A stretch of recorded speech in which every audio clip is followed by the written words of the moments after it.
How's everybody doing? Good.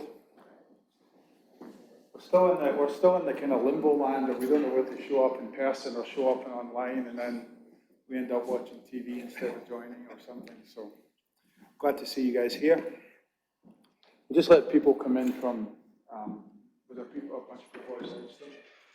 No. Are all your buddies still out there drinking? No, I think we. I can go ahead. It got too cold for them.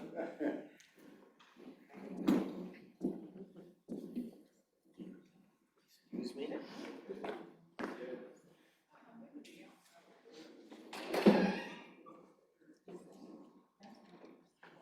Just came for the free booze.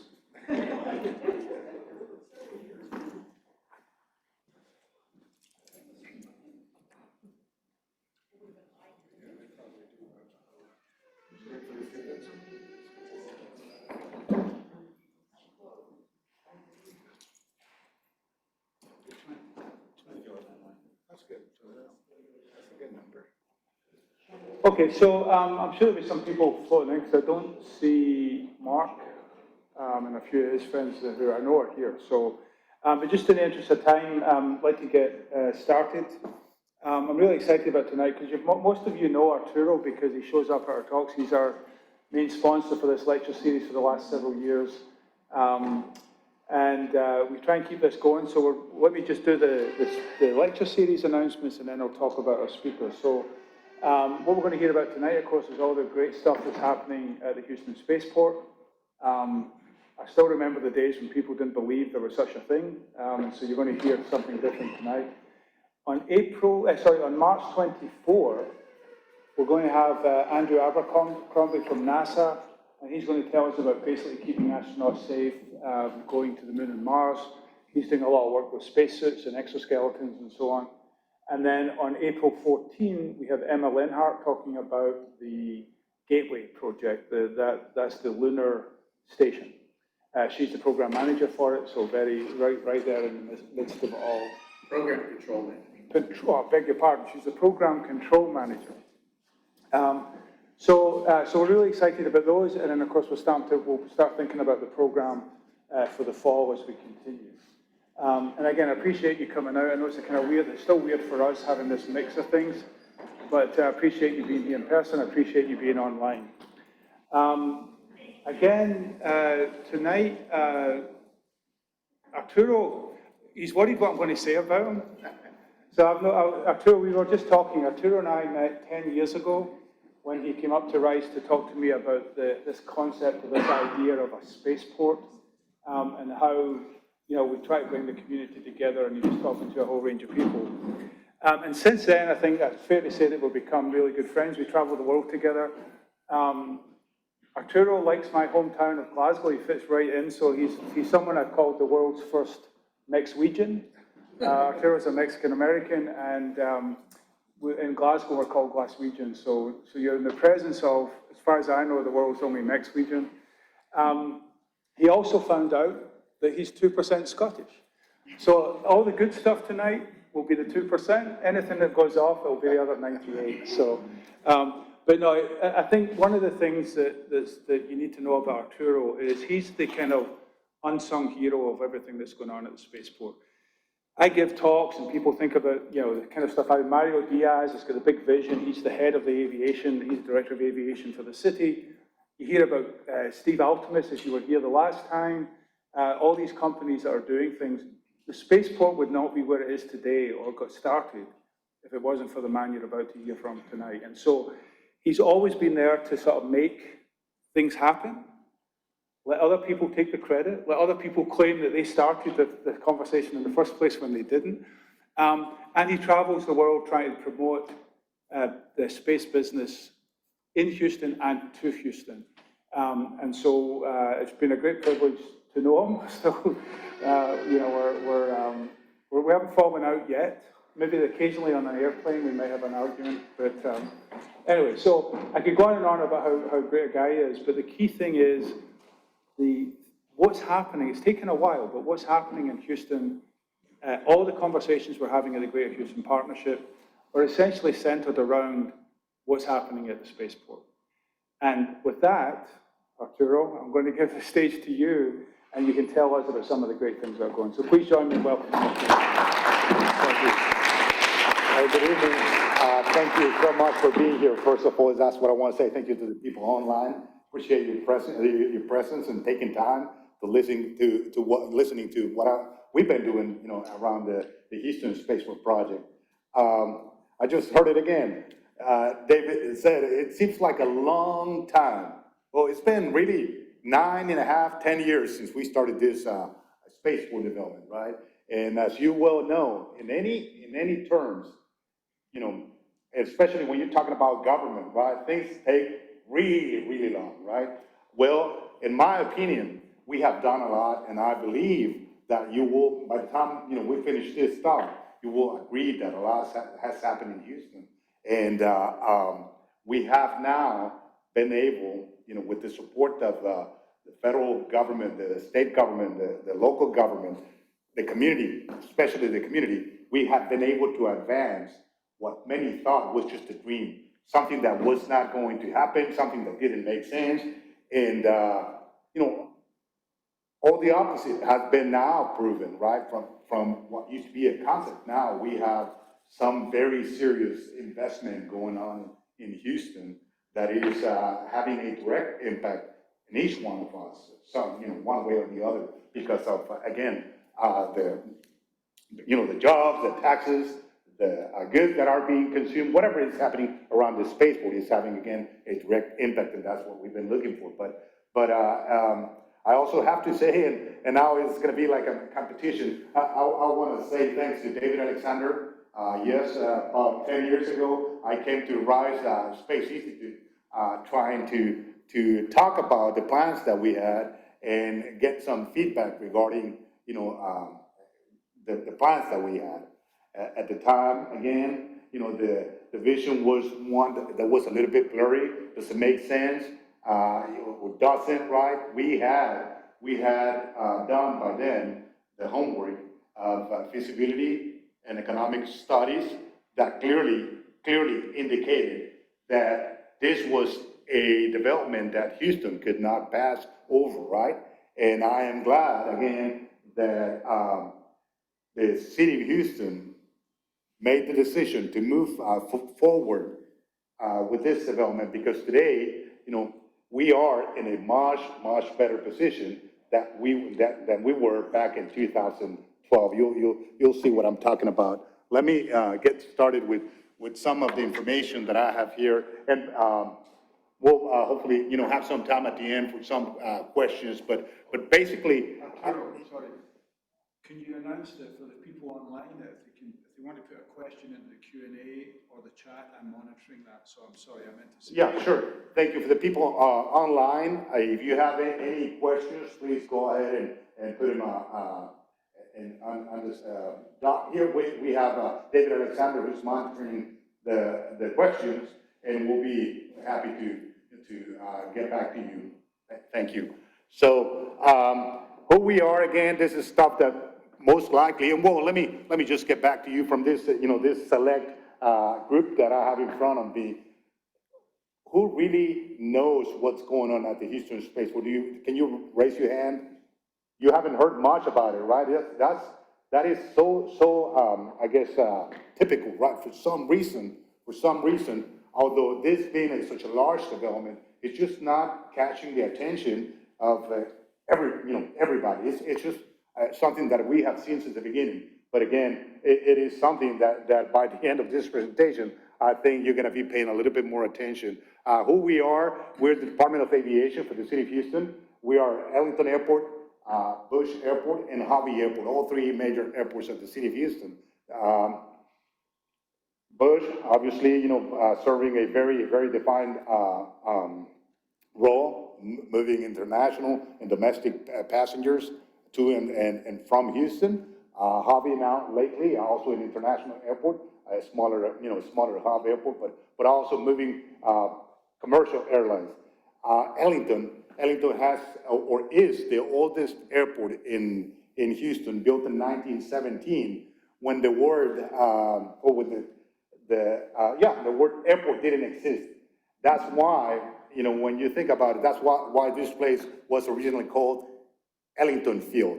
It was because in 1917, there was no airports. And I always like to make that statement because it's the same, you know, the same situation that we have today. Spaceport, what is in a spaceport, right? There's still people that are questioning what is in a spaceport. I'll tell you the vision that we took and building our spaceport. But again, spaceport is our gate to the space business. That's how we see it. Since 2012, when we started our vision, we came about with a pretty clear mission. Rather than focusing in operations, right, the launching of rockets, which, by the way, Houston Spaceport won't be doing. We are licensed by the Federal Aviation Administration as a horizontal site. In other words, we are capable of supporting operations the like of Virgin Galactic, those carriers that pretty much take off as a jet plane, right? And then carry their spacecraft out to whatever point to take off to space. But we are not, or right now, we don't have in our plans to ever do vertical takeoffs. That's the kind of spaceport that we are. Anyhow, as we were looking at this situation, we determined that seeing what was going on at the time with the developers like Virgin Galactic, X-Core, Rocket Plane, and others, we could not build our business case around operations. Operations is great. You know, we will welcome, we want them to come to Houston, but we have no control over when an operator is able to fly. We are about creating infrastructure, about creating the infrastructure that will benefit our region, right? And so our mission and vision at the time was one that was built, saying that we were going to build a cluster of aviation and aerospace companies here in Houston at the spaceport that would help us, would lead us in the transition that the federal government wanted to make at that time from what used to be just a federal program, right? Just NASA people were going off to space into a commercial program, right? So we decided that we were going to do that, and that has been the focus. At first, the experts, some thought that you know, we were kind of a little bit far off with our thoughts, right? Again, operations have been the focus of many spaceports. They think about launching and recovering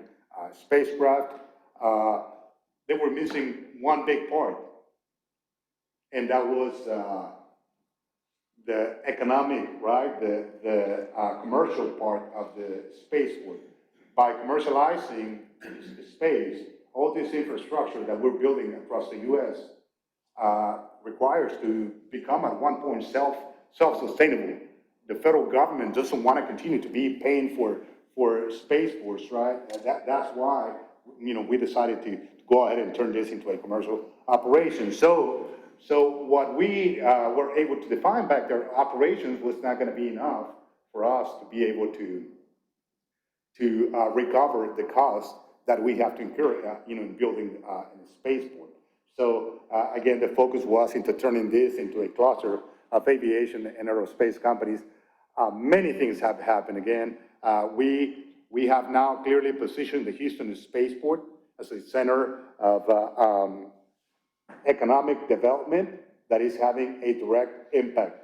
Nothing pleases me more than being able to say that today I can tell you San Jacinto College, with their workforce training center that they have created at the spaceport, have young students coming out of their certificate programs, working with companies like Axiom, with companies like Intuitive Machines, building components that are going to pretty soon, within this year, be in space, right? This is a big thing happening in Houston, and again, it is so because we were able to come together and push this process ahead.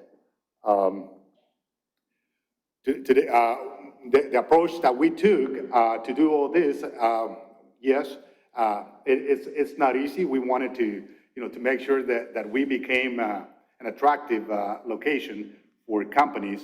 And so we created an attractive tenant package and incentives for the people that we're working with, right? We identify all the capabilities and infrastructure that we have already in place.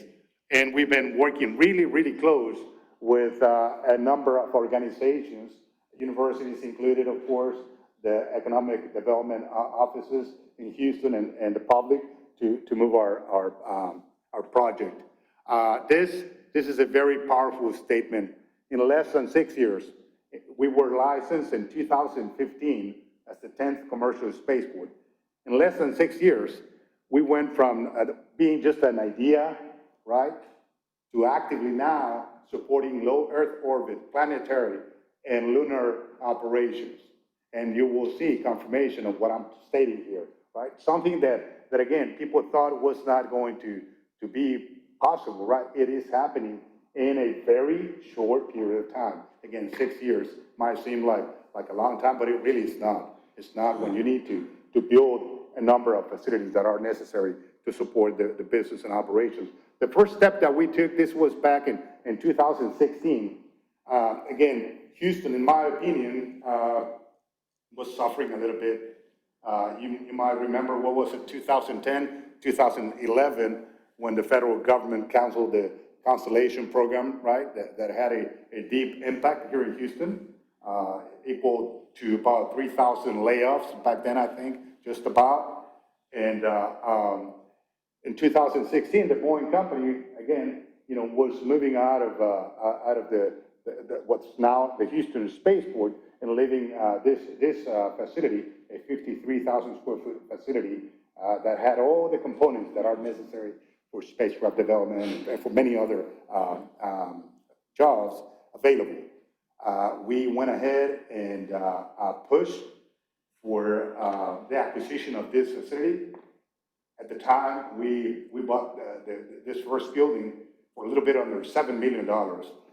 When we did the analysis, that building's replacement value was just about $12 million, right? We took it to the City Council of Houston, and it was approved. We bought it, and again, with a little bit of hesitance from some, with a lot of support from many others, we were able to acquire it. And today this is the place where two big developments are taking place, and I'll tell you a little bit more about what's happening there, right?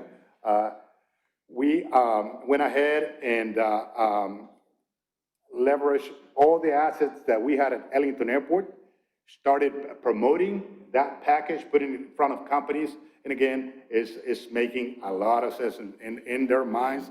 Companies are responding, and a lot of really good things are happening. Here, this illustration shows the plans that we use to license the Houston Spaceport. It's a typical route that a Virgin Galactic spacecraft would take to do the type of flight that you've been seeing on the news in the past few months, right? We presented that to FAA. We were able to establish all the processes, the procedures that are necessary for the operation, a flight path, the loading areas for the oxidizers, the fuels that are necessary, the storage, all that is already in place, and that's how we were able to get our license. We continued with investment that made a lot of sense for the development that we had in the Houston Spaceport. We had, again, an airport that had very old infrastructure. One of them was the tower. The tower was a facility that was affected by one of the hurricanes. I think it was back in 2009. I can't remember the name of that hurricane, but anyhow, it was not in good shape. That tower, if we were to lose it, we also could have lost a big portion of the military activity that we have today at Ellington, right? So we worked with the state, we worked with the federal government, and we were able to procure the resources that we needed to build this tower. This tower is very special because besides supporting aviation, which was key to us today, right? we built this tower with a space, physical space and connectivity to be able to support mission control should one of the operators one day, whenever they're ready to fly from Houston, decides to do so, they can use this facility. So this was the first one of its kind. Cecil Airport in Florida has built the second one, and so I think that's going to be the new trends that you're gonna be seeing. Again, this just talks about collaboration and what we need to what we have done to incentivize our partners, right? Companies began to see this compelling business case for operating at Ellington, and here's where we are today, right?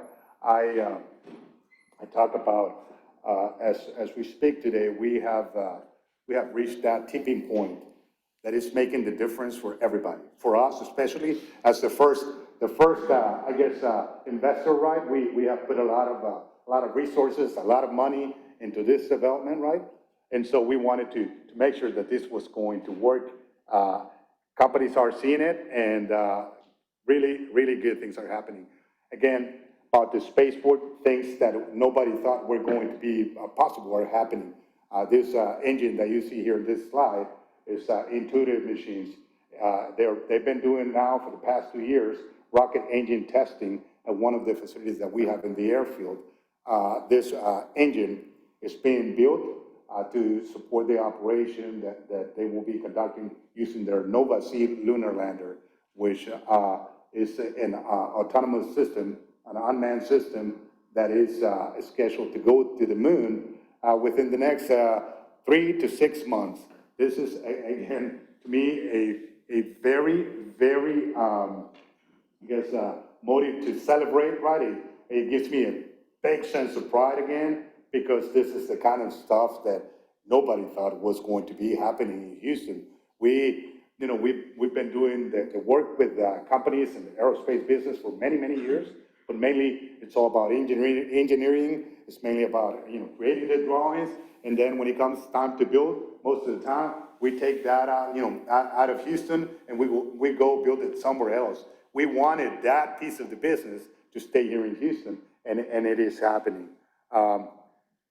In front of you, some of you who were here last November probably met Steve Optimus. He is the CEO for that company, Intuitive Machines. Amongst the business that he is conducting at the Houston Spaceport is the construction of unmanned drones, unmanned aviation systems, right? Drones that are being built at the Houston Spaceport. Again, creating a good amount of jobs, right? A good amount of economic activity. Most importantly, again, this is a Nova-C lunar lander.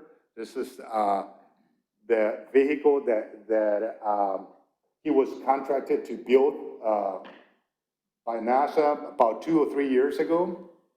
They have built this lander here in Houston again, with the help of a number of people, of course, right? But to me, again, to see the young people, the students of Houston working in this project is just something that it's very, very positive. Manufacturing of stainless steel additive and subtracting manufacturing is taking place at the spaceport. Again, activities that we didn't have here. And shifting gears a little bit, as we were building our spaceport, one of the elements that we identified as crucial for the success of the development that we are building here in Houston was of course, the educational, the training part of the program. In 2017 or 18, we were one of 36 companies bidding for the business that Blue Origin was putting out for the construction of the BE-4 engine. We were very excited, right? We were very determined to get that business because we thought Houston was the place to do that, right? And so together, again, with a number of people in the community, We put together this plan to address their bid, right? From 36 people, 36 cities, we made it come to the final two, right? The final two locations. That day, I remember I was sitting in a meeting room talking to the company. They were going to make the announcement, right? I have to tell you, until that very moment, I thought that we had it, right? I said, it is our business now, right? There's no way that they're not gonna come our direction.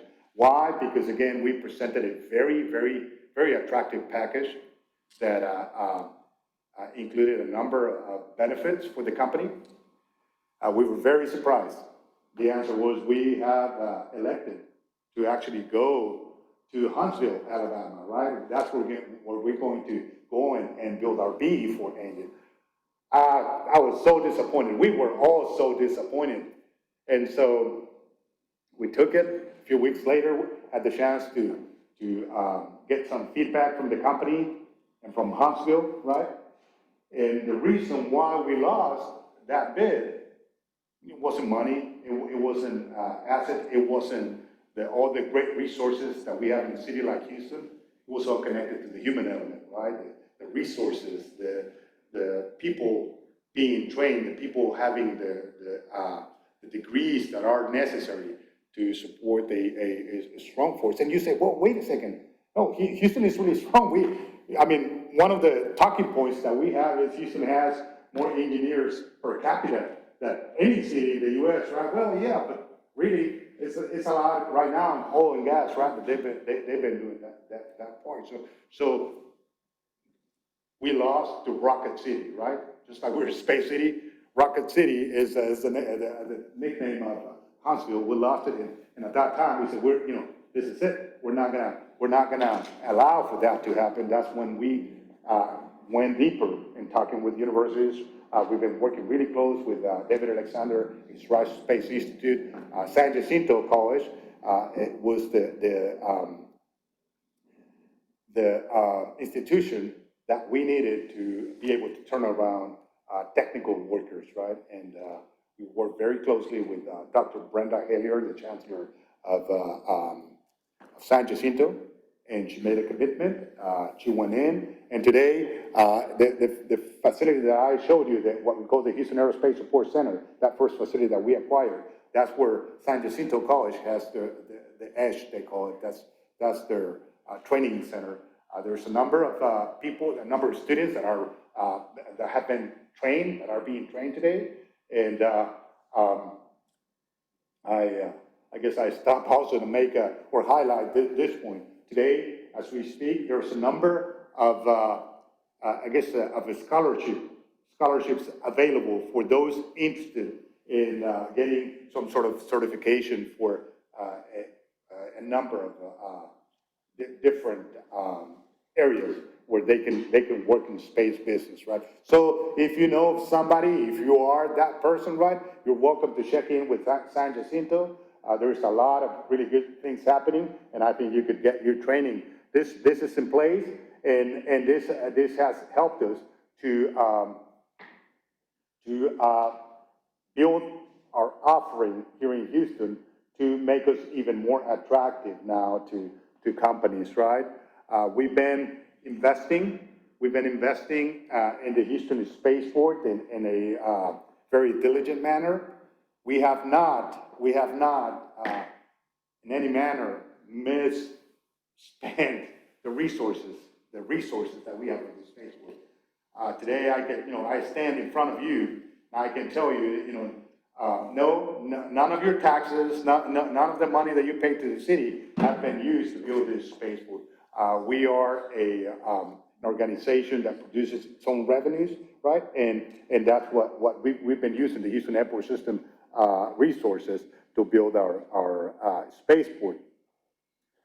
The first thing that we did in terms of construction was what we call phase one. Phase one of the spaceport is an area comprised of about 153 acres of land that until December of 2020 was nothing but a greenfield. There was nothing there, right? There was nothing, it had been like that, it was just land surrounding the Ellington Airport. And we decided that we were going to build our spaceport right there. We invested $21 million to bring in the infrastructure that is necessary for companies to be able to build their facilities at the spaceport, phase one. We brought water, we brought power, wastewater,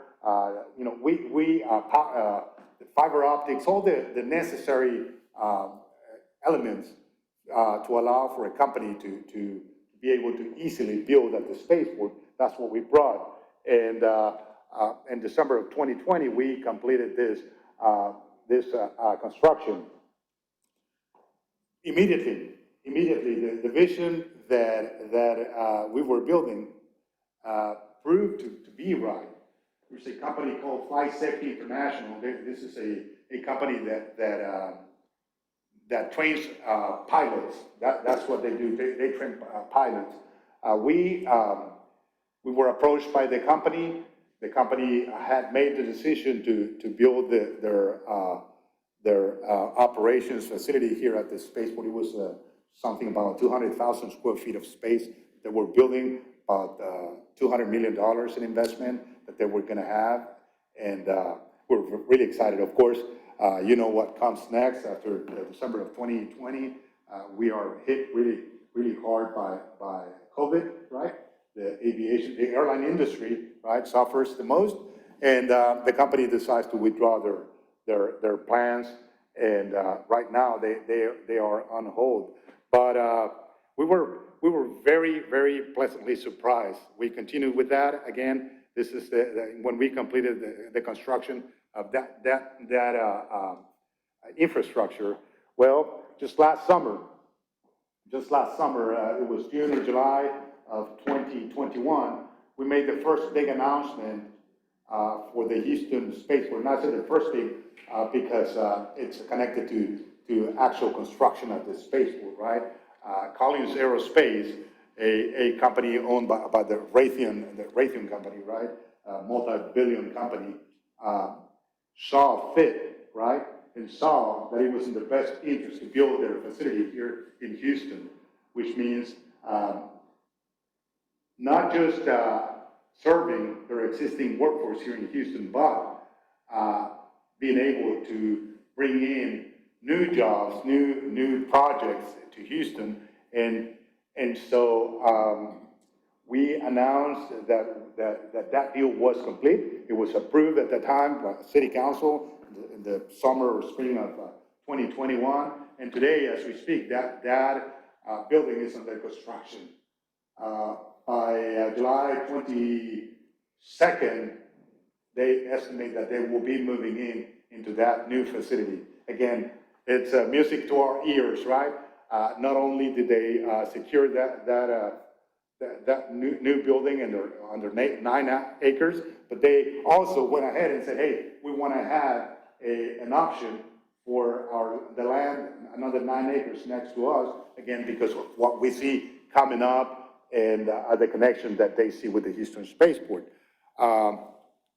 Next, just last December, we got confirmation from City Council, we got confirmation from the company that I was describing, Intuitive Machines, that first company that joined the Houston Spaceport in 2016, that they will now need to move out of their existing facility, that first place that we offered to them, and they will need to build their own facility. Now they're building this 125,000 square foot facility that is just right next to where they are. The workforce today at about 125 people is estimated to go all the way up to 300 people by the time they get this operation moving.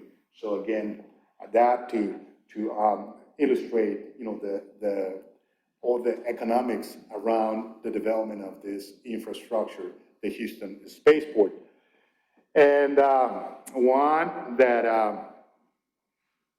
has to make you very proud is this most recent announcement. Just 2 or 3 weeks ago, we were able to move this again to City Council. We obtained their approval, And Axiom has now been able to position themselves to break ground in about 6 weeks from today to build their 400,000 square foot facility to build their space station. This company was awarded a contract from NASA to build that first commercial component, which is expected to go up to space in 2024, right? This guy's, again, just to show you the I guess the inner, work of what's going on here. 2 years ago, the company was maybe 10 people. I was told we're gonna begin hiring pretty soon. I was driving through Highway 3 there near the Houston Spaceport, and I saw these billboards, we're hiring, right? Today, this company is 400 people strong. 400 people strong. By the time they're at their peak here at the Houston Spaceport, they anticipate having 1,000 people working at the Houston Spaceport.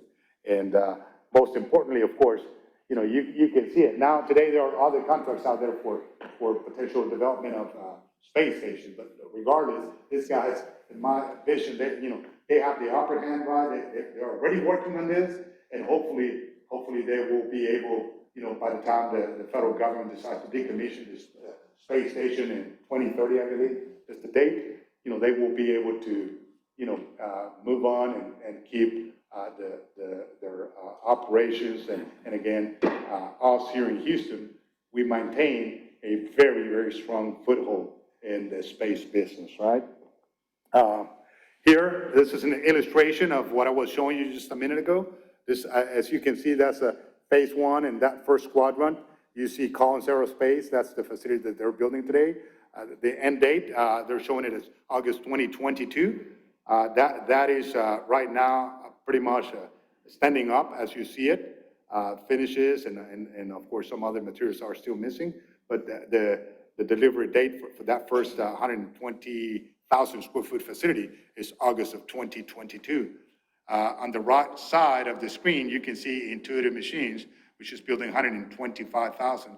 These guys have started to turn dirt at the spaceport. There's a lot of activity, a lot of machines, heavy machines doing the work, and they will be ending by May of 2022. These facilities, by the way, are pretty interesting. The way that we've been able to deal with the companies is, again, a pretty interesting one. In the case of Collins Aerospace, we were able to secure a 10,000 square foot space so that we can make it available for startups, for those small companies that want to come to Houston or that are here in Houston and want to do business but are not ready to, to get going because the resources are not there. Well, we have secured that space. We have it available to us and to those trying to be part of the business for the next 7 years, right? In the case of Intuitive Machines, we were able to secure a SCIF is one of those assets where the military is able to conduct business, right, in total confidentiality, right? And we're building that SCIF with the idea of, or with the vision of making sure that Houston is able to go after more DoD contracts, more government contracts, right? We believe that we need to have a piece of that business. Again, for years, I've received this document every week that shows what's going on across the U.S., right? And it never fails. Colorado, Florida, California, they've got Alabama. They're getting all this contracts, right? This construction, this manufacturing activity connected to all this contracts that are being assigned by the government. We believe that Houston has to get the right piece of that business, right? And that's why we are preparing our infrastructure to be able to do so. And then in the north part of this this drawing, you see Axiom, they are just about to begin construction. The end date is 2023. That is, though, by just the first phase, which is about 130,000 square foot. Their construction of 400,000 is going to take about 2 more years after 2023. Yes, sir. Are you willing to answer a question right now? Yes, sir. It's quite long, but so Scott, I don't know if you can hear me or not, but I'm going to try and, rather than me read your question and maybe butcher it, I'm going to give you speaking privileges, but just remember I can also cut you off. No, Scott, very well. Scott, so you should be able to speak now, so can you try speaking? We'll see, let you know if I can hear you. Yes, thank you, David. And Arturo, you know, one of the things, it's one thing to have these anchor tenants. It's another to really build out the entire supply chain infrastructure for them. And I'm wondering, what are if we were to look at attracting this entire supplier base, what specifically would be the advantage of co-locating for them at the spaceport itself? Maybe you could talk about that. You're very smart, Scott. That is great. I have to tell you, you know, that is precisely what we are today. All these 3 major developments, we see them as our anchor tenants, right? And the next stage of our development is one now that is dedicated to pursuing this supply, right? This support companies that will allow for these companies to operate here. As it is, you might know, Houston has a pretty strong base of that type of companies. But I can share with you, that as of today, I am entertaining a number of conversations with that type of companies that are working to find out what it's going to take to locate at the Houston Spaceport. Obviously, the first piece of the business here, and you know, part of the discussion that I have had with them, right, is one that, you know, while they're coming in here, they need to have certainty that they will have that customer. Well, most of these smaller companies that we're working with are talking to these large companies or larger companies, trying to establish agreements or contracts to, you know, to secure work for them. It's the only way in which it's going to make sense. At the end, it's pretty natural. This business now of space, it is it's turning into a commercial one, right? And if you don't make money, you cannot pay the rent. So I believe you know, we are preparing. We have made the investment to create the area where these smaller companies can come, right? It is also now part of their, I guess, their business to secure the business that they need to exist and to be able to establish themselves, whatever they want to be established at, right? But it is ongoing, Scott. Does that help? Yeah, thanks. That's good. That's good. I think you know, it's not just these anchor tenants, like you said. It just it building out this entire infrastructure and making it attractive, not only for domestic firms, but other companies maybe that have been involved with the European Space Agency, and they want to try to be now in on this next wave. You know, what are we doing to really show them how valuable it is to be at the spaceport? Yeah. No, that's you know, your point is really a very good one. And what we're doing, you know, we have I guess a number of activities that we are you know, being part of, you know, to network, to exchange information, to work with you know, with the consuls, the consulates of the, you know, the foreign countries that we have here in Houston. We travel abroad also, as David was just describing a minute ago. We are really, you know, into, I guess, this commercial mission with the idea that you know, we will have to do more than just attracting those anchor tenants. And so it is you know, the footprint is there. We have it well understood, and I think we have, more big things coming up. By the way, and just so for your knowledge and everybody's knowledge, this, as I'm talking about these three companies, the conversations with other very large companies are taking place today, right? Not at liberty of discussing names right now, but the point is we continue to generate, interest. And the way I see it, it is, I guess, a very, very logic development. It's all connected to the fact that the Houston Spaceport really is located in the middle of, a very large, the fourth largest city in the U.S., one of the largest cities in the world, right? One that is been working hard for many, many years, over 100 years, in creating the infrastructure that we have. We have the roadways, we have the airports, we have the Port of Houston, we have the railways, we have the universities that produce the most important part, which is the talent, right?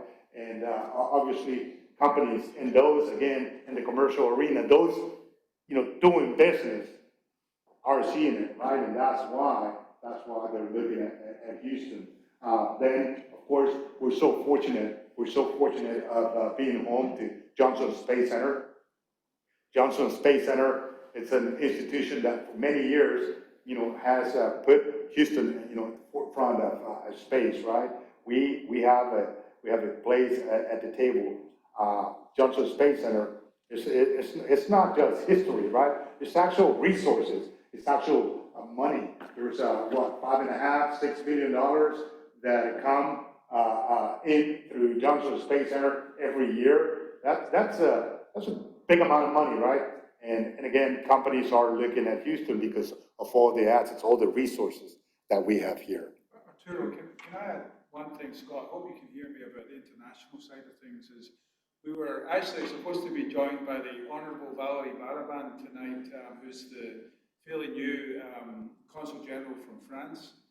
She was really keen to be here. Unfortunately, some things at home kind of prevented her coming. She is online, so good to see you, Valerie. At least see your name. There is an increased interest in Houston from a number of countries around the world. We're actively talking to maybe 15, 16 different countries.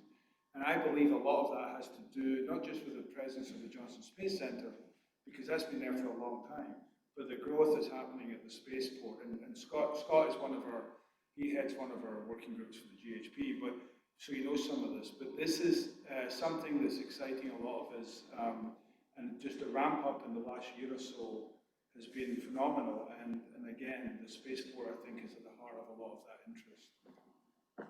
Thank you. Let me make a parenthesis.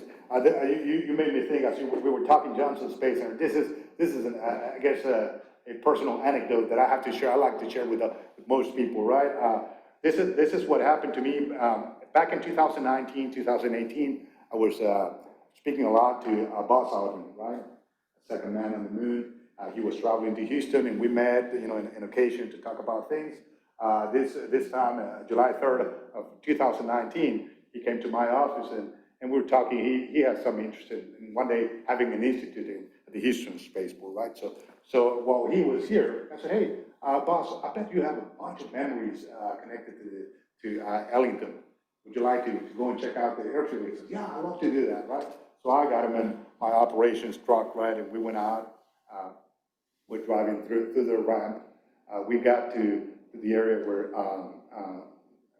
NASA, Johnson, keeps their base of 22 T-38s, those trainers that they use for transport and training. Anyhow, I said, I bet you did your share of flying on those. I said, oh, yeah. He says, in fact, I remember one day in the summer of 1969, the moment he said that, I put my car in park, right? I said, I gotta listen to this, right? And I was just excited. I mean, I don't care, it's so exciting, to hear from the man, right? It's so good. He says, I got one of these. I flew to Patrick's Air Force Base outside of Cocoa Beach, right? Landed there, rented a car, and I went to the Cape. He says, next thing you know, I'm sitting on top of a rocket going to the moon. And I'm just listening there, like, fascinated. 3 days later, he says, I'm walking on the moon. Oh my God. And then three days later, I'm splashing down with my crew at the Pacific Ocean. And the Navy ship came and picked us up, right? They took us to Honolulu. From there, they shipped us to California and then back to Houston. Next thing you know, he says, I'm completing an expense report for $33.81. And he hits his forehead and he says, federal government. and he asked me, you know what that was for? And I have been paying attention, right? But he just, no, what was that for? Oh, it's for the rental car, he says, right? He had to pay for the rental car. And so I listened to this story, I was fascinated, right? Long story short, you can go and look it up online. There is a copy now of his expense report showing that the concept is Houston to the moon, back to Houston. Yeah, he had to pay for that. But think about it. Think about, I told you that story because it's fun, right? It is a lot of fun. But think about how things have changed. Think about how things have changed. Can you imagine today, letting one of our astronauts move on his own, right? Rent a car just before he's going to the moon, risking getting hit by a car, risking getting sick by whatever, right? No, we won't do that. Things have changed big time. And so, again, what we're seeing right now also is that we're at that inflection point in which things are changing from, just being the dominion of federal government, those, I guess, heavily trained, federal people that could work in space. Now we have people like you and I, right? People like our children, right? If they want to do so. They now can pretty easily get in this business.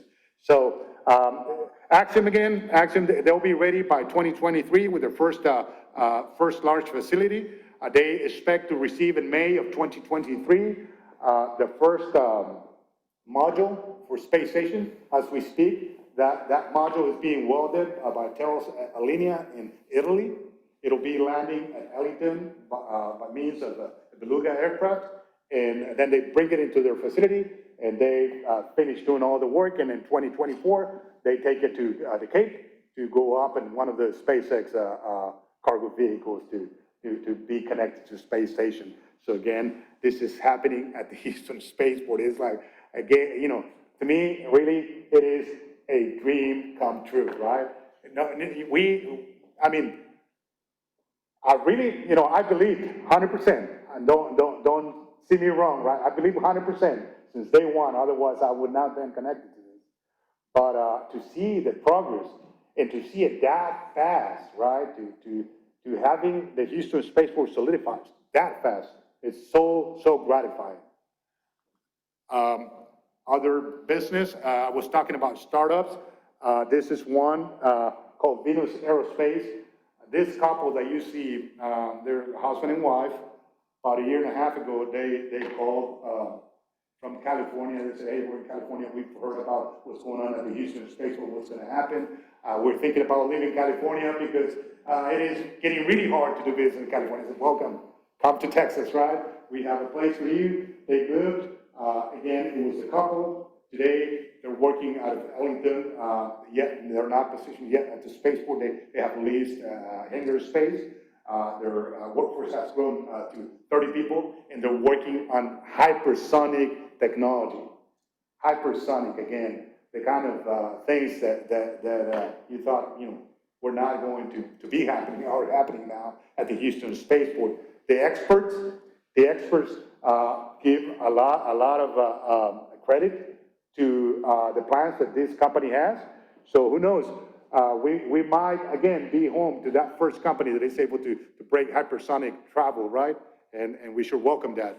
Along with all the good stuff that is happening at the Houston Spaceport, the federal government sees the need to also, I guess, improve the presence of Ellington. I don't know if many of you have been at Ellington or not. We have been, or NASA Johnson has been operating there since the early 1960s. They have some old facilities. And they they saw the need to get better facilities. So they decided that they were going to build this aircraft logistics operations facility. We sold three old warehouses from the 1940s, back to the war, right? We sold it to them just last December, 2 months ago, right? And they're getting ready now to build this large facility. It's going to be a 65,000 square foot facility again. Big investment by NASA. That's the kind of stuff that the Houston Spaceport is promoting now and is making possible, right? The Aerospace and Aviation Training Institute, this is an augmented version of what I described for San Jacinto, the Edge. We're talking to the universities like Rice University, Texas A&M, TSU, University of Houston, Clear Lake. We're talking to them to see if we can come up with a plan, with a strategy to come together and augment the presence that they have at the spaceport to be able to train and educate the workforce of the future. Our investments, this is another big investment that we have on the books.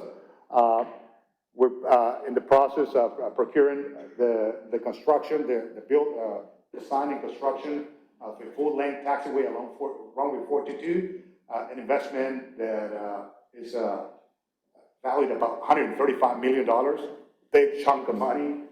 What I see positive again, well, it is necessary for the operations of the airport and the spaceport, and again, all this money will be spent here in Houston, right? Generating jobs, generating economic activity, which is, part of the vision and the mission that we have for us. This project should start by September of this year. Not sure if we're going to be able to do the entire taxiway at first, depending on the resources that we're able to secure from our partners in federal government, state government, right? But at least we will do the first segment, which is the one that we need to connect Axiom to the runway infrastructure, right? This is what I already talked about. We have done this process in a very diligent manner. That's the timeline of what we've done. Again, we started with studies. It was not just, an idea that I guess we said, hey, this is a great idea. Let's just move on. We touched on a number of different elements, right? And consulted the smart people, smart resources to make sure that this business made sense for Houston. And here we are now. As you move through the timeline, you see how the first part was those studies. Then what you see in orange, that was the process. We took a little bit under 2 years to license our spaceport, which, by the way, is also record time. Most spaceports around the nation, commercial spaceports, there are 13 today. The one that comes closest to us took about 7 years to do it. We did it under 2 years. Again, why? Because we saw that commercial end of the business, right? If we were not able to do it in 2 years, 7 years later, people would be so tired, right? You would be, I guess, not pretty happy listening to me saying that we were planning to get a license, right? In a few years from now. So that is happening along the way. We have done investments, what you see in blue, not just us, not just,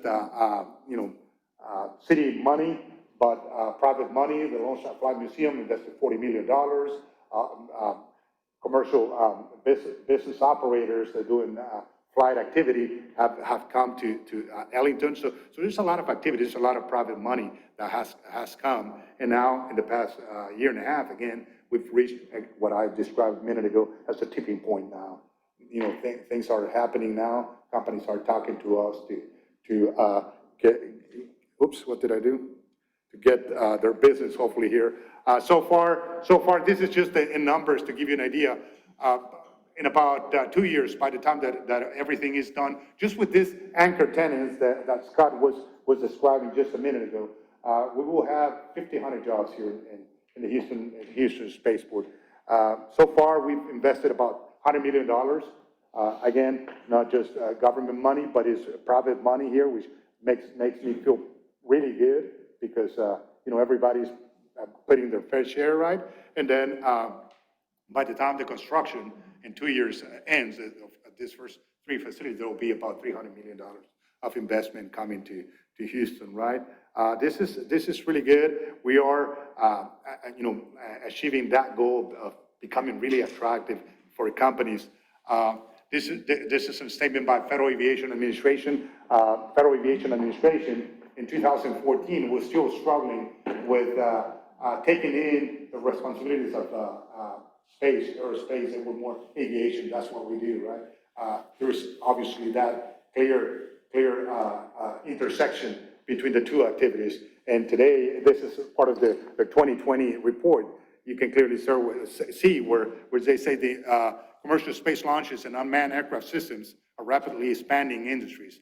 The inclusion of this category in in future economic impact studies will provide an even more robust picture. So they're taking it now, right? They are taking that, and that is really good because all I guess levels of government are vested, right, in this spaceport development across the nation.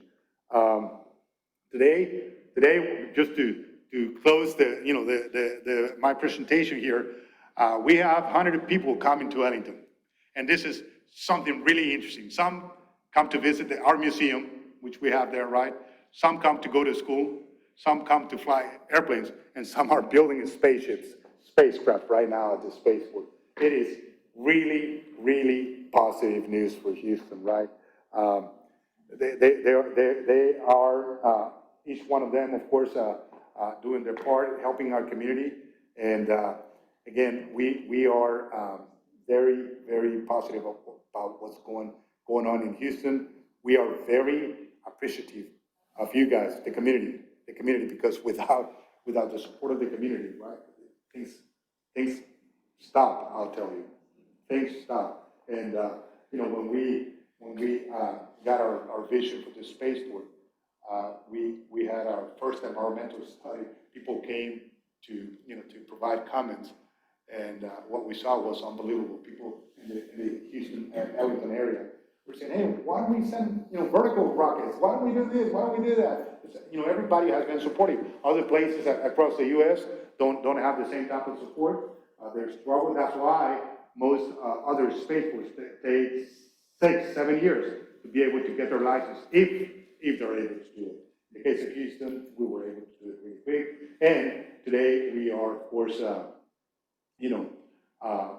the beneficiaries of a great amount of development. Thank you guys for attending the RISE Houston Spaceport Lecture Series. It's you guys, again, with us since, I don't know, at least I can tell you 2013.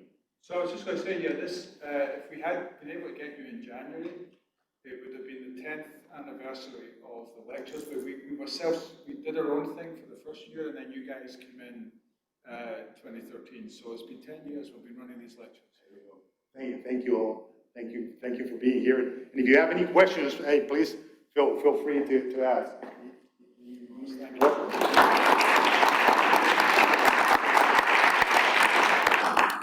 And if you're online, please just let me know, and I'll give you the mic. Let me get Any started. questions here? Yes, please. Do you want me to wait for the microphone or just? I think these mics will pick you up. Okay, perfect. Hi, Arturo. Thank you for your presentation. It was great. And you've kind of already touched on this, but just to get a more concise answer, pre-pandemic, there was a lot of concern about there being oversaturation in the market as cities were creating spaceports, especially those with horizontal launch capabilities over vertical. And so a question that I get often is, what is Houston Spaceport's comparative advantage? So in your opinion. Yeah, well, I'm thinking when you said saturation, are you saying the U.S. perspective of saying we have way too many spaceports and not so many operators? Yeah, Yeah. or less, or even on Google. Yeah, no, and that's a fair point. That is a fair point. That's why, again, as we started putting our business case together, it was one that kind of detached in a way, right? We are licensed to operate as a spaceport, supporting horizontal flights, right? But, our business case is one that has been connected to all this manufacturing, all this development, research, work that it's necessary to allow us to one day be able to fly to space or through space the way we do today with aviation, right? And so we strongly believe, right, that we have all the room in the world to open up our city, right, our spaceport to companies coming to do that kind of business here. Whenever they're ready to fly, they'll come flying here. I'll tell you, my background is connected to aviation. I've been working with commercial operators, airlines. I've been working with private aviation. I've been doing all sort of aviation, right? And what I can tell you, planes move. Well, number one, to where there's business, right? They have to go. They move to where there is, I guess, a need, right? And we anticipate that that's what's going to happen. The connection to I guess, see if this, makes sense. This is not connected directly to the spaceport, but just about 2 weeks ago, the Air Force made an announcement that they were granting $105 million to SpaceX for them to look into point-to-point transportation using the VFR, the big rocket that they're building out of Boca Chica, right? Can you imagine? Can you imagine that kind of stuff? Again, for us, I believe that as it is, I believe that we have a part, again, because of the location that we have, because of the transportation hub that Houston is, because of the human resources producer that Houston is.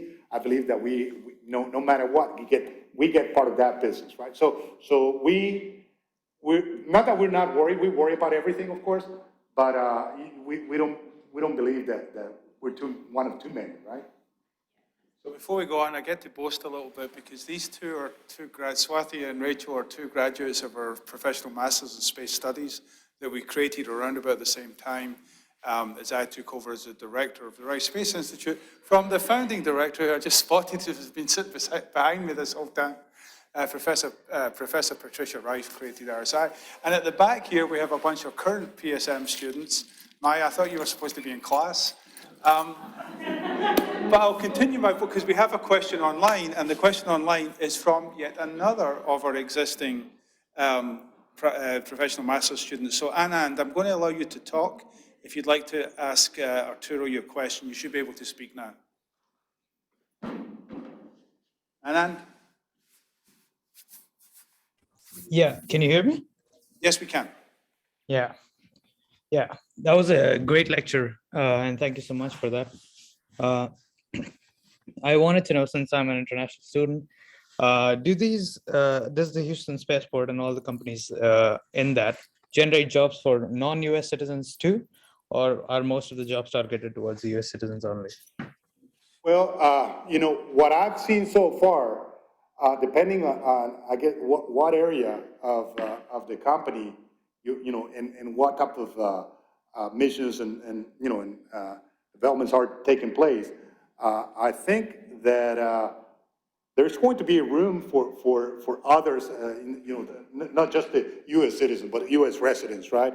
I believe that the room is going to be available. Of course, that there are certain activities that are by federal regulation restricted to just U.S. citizens, right? I think I would add to that, Anand, that right now a lot of the funding comes from the federal government, and that's where there's very strong restrictions. But as we mentioned earlier, and for those of you online, you saw the message from the Consul General of France, there's a real interest in foreign companies coming here. And if they're purely commercial, they obviously would like to connect to NASA, but if they're purely commercial, the rules are a little bit different. And so they're hoping that would open up the workforce to a broader range of categories. It's something, as you know, that we're very actively trying to work on as part of this program that you're in. But it is an important point, because I was going to ask about the international connection too, because just to follow that up, maybe not the job side, but maybe you could comment about a little bit on, we're focused on the 13 commercial spaceports for the United States. This is an increasing activity worldwide, and perhaps you could maybe comment on some of those aspects and how Houston is engaging. Yeah, the fact is, of course, that as space continues to commercialize, it's not just the U.S. that is realizing that this is a business, right? Many other countries are really targeting space as a potential source of business for them too, right? And we belong to an organization called the GSA, the Global Spaceport Alliance. This organization brings together spaceports around the world, or look, countries around the world that are looking at building this type of infrastructure, right? And it is just, it is just very positive to see the conversations that are taking place. I believe that as we continue to progress, right, we're going to change a lot of the rules that we have. And again, depending on who the client is, I believe there's room for everyone in the business, in the space business. We have Morgan, you have your hand up, so I presume that means you have a question. So I'm going to allow you to talk, and hopefully you should be able now if you want to ask your question of Arturo.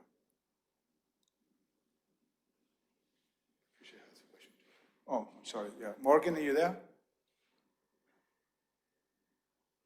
Morgan, okay. Well, while we're waiting for you, Morgan, Pat, please. Yeah, I'm just noticing that your main runway 422 is 8,001 feet. I mean, when we're going to supersonic and Virgin Galactic is that going to be long enough for the foreseeable future? We have, the main runway actually is 1735. 17 right is right now 9,000. And we have secured the land, and we have the ability to expand that all the way to 12,000 with 1,000 overrun in each end of the runway. So today is actually 9 plus 1,000 and 1,000 in each end, but we can move it all the way to 12,000. So Yeah. You can't land it. Yeah, that would be a problem, right? Although again, talking about, doing business in a very methodic way, right?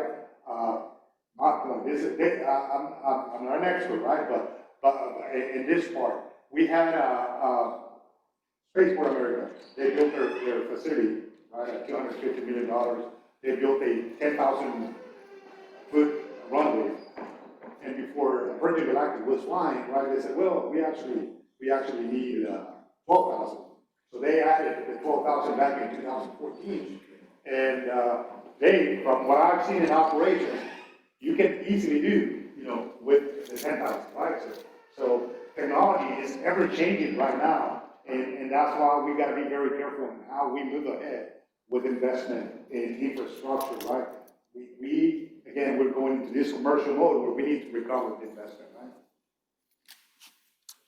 So, and I mean, while I'm waiting for maybe one more question, one of the things that I think that we should be proudest of what these guys are doing is, Swathi's gone, but as Swathi said, there's a competition here, but the business model is in Houston is being emulated, and people are coming from around the world to see how they do it in Houston because of the skin in the game approach.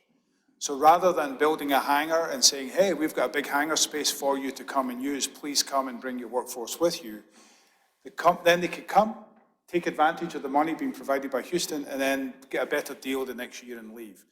Here they have to come, if they're going to be at the spaceport, they have to have some skin in the game. They'll get some help, they'll get some incentives, but they have to put money in. They have to pay for the building, or at least they have to pay back for the city for the building of the building. That means they'll be here for a lot longer. And then for help, they're invested in growing Houston Spaceport to grow their own business. And so really these, Arturo and his team and Mario and the HES deserve a lot of credit for not just the vision of the spaceport, but the implementation of that vision and the smart way they're going about it. And so I think we're really lucky to have that, and we're seeing the fruit. It's been a bit longer for me. Just waiting for 6 years seems a long time. But it's really great to see it all coming together. If there's no, oh yes, sir, please. No, please. And I've happily drunk your wine, thank you very much. I just want to say congratulations, because I was very skeptical of you, and I just couldn't see how you were going to bring it together, and this is fantastic. Well, I'd love to hear your comment, because again, I totally understand it, right? What are you talking about, spaceport, right? What is it that we're doing, right? you know, once we, you know, I guess, once we are able to see, you know, how we're doing it, it just makes all the sense. It makes all the sense, right? Yes, sir. Arturo, what are you doing to prepare for cryogenic refueling of rockets from a space station around Earth or on the gateway around the moon? Yeah, oh, that's a question that is a little bit outside of my, Yeah, well, it was published that SpaceX intends to refuel, I suppose, an upper stage in orbit, probably with methane and liquid oxygen. You might talk to the folks at Machuca about what they need. Yep, yeah, no, I'm sure that there's a number of unanswered questions, but I'm sure, you know, as we, you know, we move ahead with all of that research, that work, right? Yeah, We're gonna answer. colocated machines, I think, is using the same fuel. Yep, that yeah, liquid oxygen SpaceX and methane. is using. And I was wondering, is this a small scale imitation of what was going on? It is a, yeah, it is a smaller scale that what they have, they, you know, they're, That could be the key to something really big for spaceport. yes. Well, there's a big, I'll make a promise now to sometime, maybe in the fall if we can do it, is get some folks to come in and talk about cislunar infrastructure and the cislunar economy, because there's a lot of talk about if we're going to go mine water on the moon, what do you do with it? And there's a lot of things you can do with it, including the ability to not only refuel. Bad idea. Water is the universal solvent. Leave it for the chemical plants. You leave it for collecting energy from cosmic rays. That thing, like ice cube, only. No. But water is basically hydrogen and oxygen, which are two rocket fuels. So oxygen. Don't waste it. Don't waste it. Leave it there. That's a big. Do stuff with it. So there's, like I said, I will arrange for a speaker. Yeah, it won't be me. Now that I know what the questions are going to be, I'll arrange for a speaker to talk about what's going on in some of these ideas. There's a whole suite of ideas about how we use resources on the moon to benefit the Earth, but also to benefit space exploration. Again, I could talk at length about some of the things that we're getting involved in, but it is an important topic. It's an increasingly, it's a topic that's been increasingly discussed, especially now that NASA is partnering more with commercial entities like Intuitive Machines to sort of create a sustainable presence at the moon. A sustainable presence means a Starbucks, right? A sustainable presence means you have to be able to not constantly rely on the Earth eventually. And so this is some really, really interesting conversations, opportunities for commercial companies. And Jim, you can have the last questions. Thank you so much. First of all, I'd like to really thank this trio here. It's just so wonderful to see this. I mean, we're in the center of the universe for the future, right here. I want to thank all three of you for everything. And tengo una pregunta por usted. Mucho gusto, bienvenido. It's a privilege to have you here. Where did you get the origin of your confidence so many years ago? You said from the very beginning you had confidence. Where did that come from? Well, it is just connected again to the fact that I, you know, in my mind, I've seen what others have done building this infrastructure in isolation, right? Remote places that you say, how are you going to be able to achieve that commercial end of the business? How do you do it without having the people, without having the resources? We have it here in Houston. When I heard it, really, it was Pam Melroy. Today, she's the second in command at NASA. She's the person that I consulted with back in 2013 about, do we have a chance, right?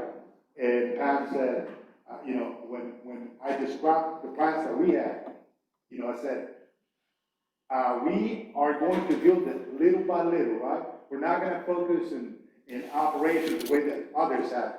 I said, can we still aspire to have a license? And she looked at a group of 12 people right there, right there.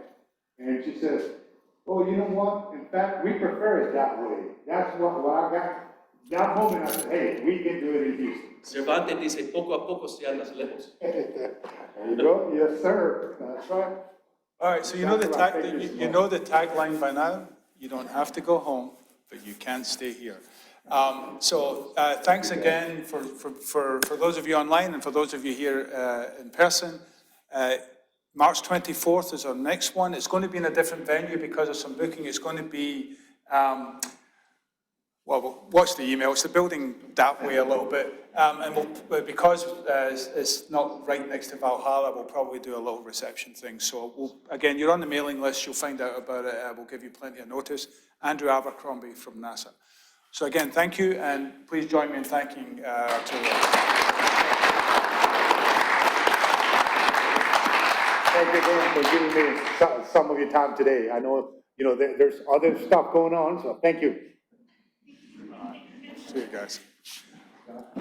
Guys online, thank you. I'm going to shut you down now. Thank you very much.